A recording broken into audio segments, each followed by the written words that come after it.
it's Courtney with my plus one. All right, she gonna say hi. Woo! Say hi, girl. Welcome, guys, to my channel. So today is gonna be a very special day because I'm gonna finally reveal my birth story for this little nugget right here. If y'all see me looking up, by the way, I just want to apologize. I have my labor notes and I don't want to miss anything because y'all deserve the tea, because there's a lot of tea that I'm about to spill, okay? So I was about, what was I, girl? I was 38 weeks. I was a day from 39 weeks pregnant with her. And I had a doctor's appointment that morning, and throughout the pregnancy I've been having troubles like with my blood pressure. She's just looking at me, girl, why you staring? Why you staring?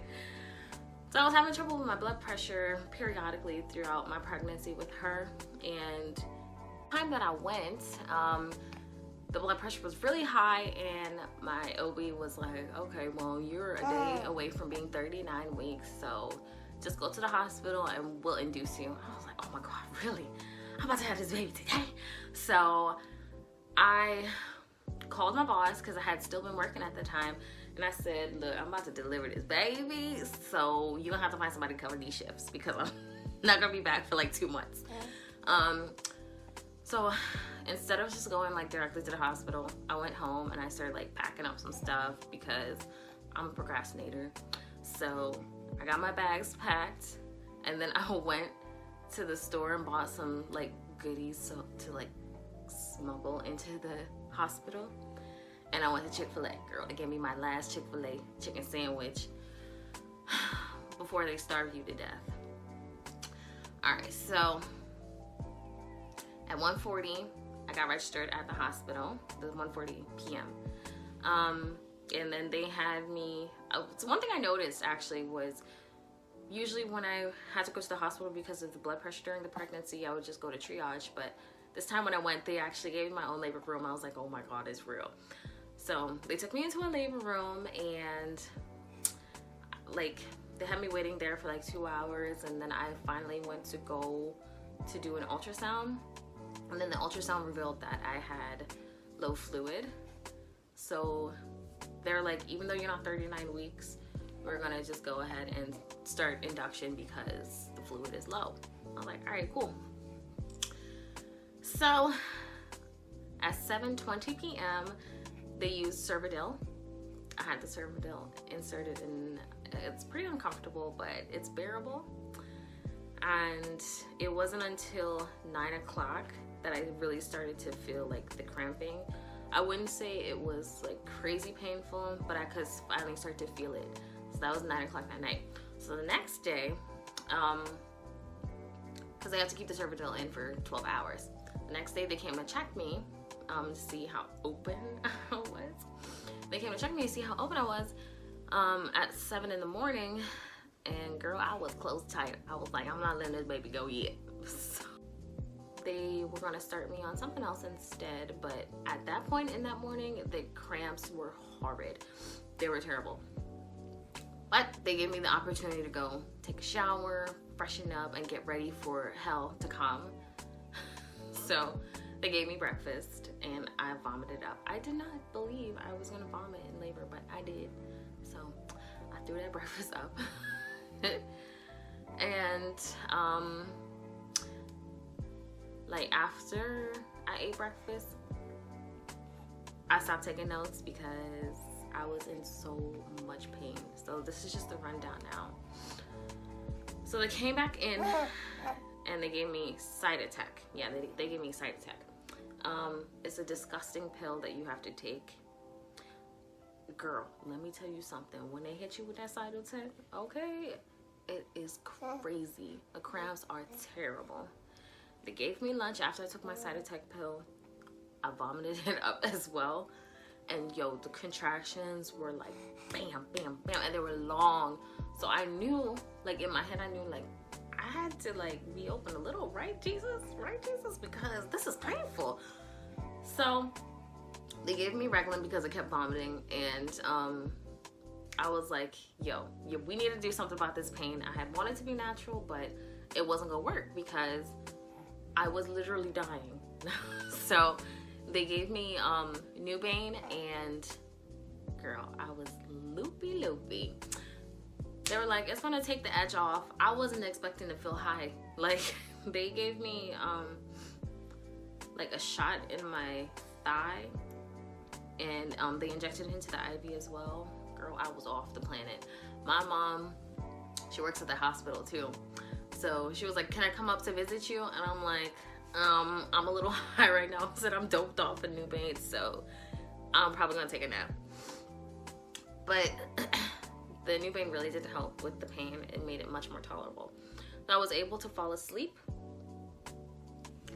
Then when I woke up, I needed to vomit again, and the pain was like, on a scale of 1 to 10, it was like a 25. It was horrible. And the OB, not my regular OB, it was the on-call OB, she didn't want to check me. No, she didn't want to give me any more medication until she checked me. And I'm like, no, because she had checked me before, and that was so painful. It's like she was trying to dig for gold or something. I don't know, because I remember the checks at the OB office, they never felt like that. This one was like, we gonna find something today. Okay, so I was like, there's no way in hell you're gonna check me again if I don't have an epidural, because it was just way too painful. So it was like hours in limbo, but my nurse finally persuaded the doctor to let me get the epidural so that I could get checked.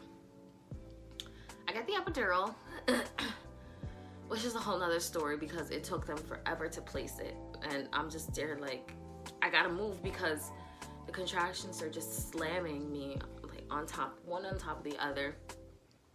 But they're like, when you're getting the epidural placed, you have to be still. So it was like hard. I'm like, God, give me the strength. God, give me the strength. But eventually they were able to place it after like trying like 4 times, but they placed it, and it felt so much better. Like my legs just started feeling heavy. I couldn't feel anything. Well, you know what's going on, but it's not painful, you know? So after I got the epidural, the OB came to check me again, and guess where I was? I was at 7 centimeters. So if I had really stuck it out, maybe I would have been able to have this little girl natural. But those inducting contractions, like, nah, they weren't for me. So they let me chill with the epidural in, and I fell asleep again, and I woke up, and it was around nighttime by this time. You know what, then I think it was, because when was she born? Yeah, okay, so it would have been around 9 o'clock that night. And the nurses came in, and they were like, we don't see your contractions on the screen. Are you sure you're having contractions? I'm like, I don't know, because I really don't feel anything now. So they came to like check the little machine that shows the contractions on it. And then the OB was like, okay, well, since you're not having any contractions, we're gonna have to start you on Pitocin soon. But she said, I just want to check again to see if you've opened up anymore. And when I tell you that OB went down there and looked to see what was going on, this little girl's head was hanging out. Like, I had no idea. She was like, oh, okay, so we're gonna deliver this baby now. And then before I knew it, like, there were like so much medical staff in the room. I don't know how, but like within 2 minutes they was ready to go, and they got me set up and spread an eagle to deliver this baby. And I had a nurse by my head, and she was helping me with doing the pushes. And let's see, so I think we did like, we didn't do any practice pushes anyway though, but like she was helping me do the pushes, and I'm just like, okay, I want you to take a deep breath, and you're gonna push for 10 seconds. Okay, push, push, push, push, push, push.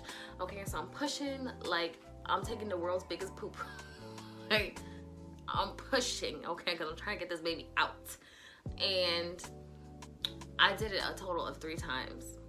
And this baby was born at 9:32 p.m. that night. 3 pushes. We started at 9:30 because she was born within those 2 minutes. So she was born at 9:32 p.m. with 3 pushes. Girl, let's get it. But thank God for that team because, man, thank God for that nurse. The OB, but the nurse, thank you so much for helping me get my epidural. Now, if you asked me if I would ever have another baby, I would have told you no, absolutely not. But she is now 6 months and it's tolerable right now. The first 3 months are the worst, but maybe, who knows, I might have another girl, but I gotta see that ring first. Okay. So that's the birth story. That's how this little nugget came into the world. Hey girl, we showing them your belly. That's it. Go.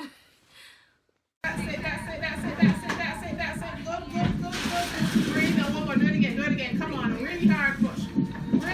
Right over your butt. That's it. Good. Oh, good job.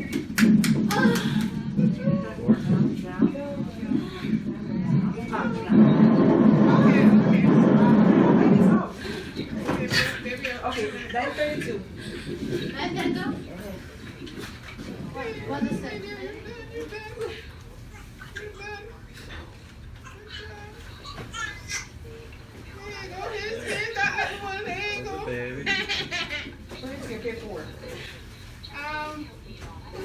It should no. I brought it in here. It was on the cooking board somewhere.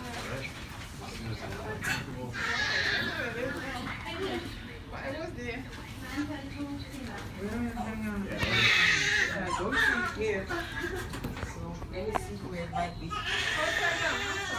Congratulations, Mom. Congratulations, Mom.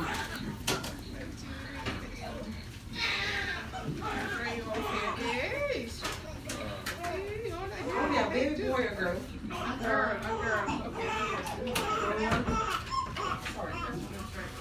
Yes, okay. Right. Good girl.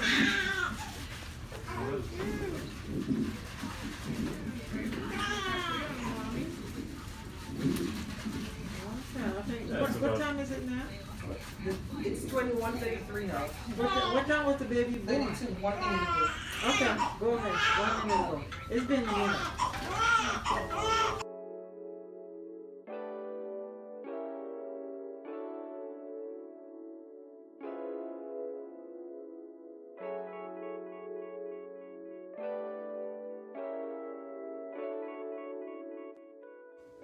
So that's all I have for this video today, y'all.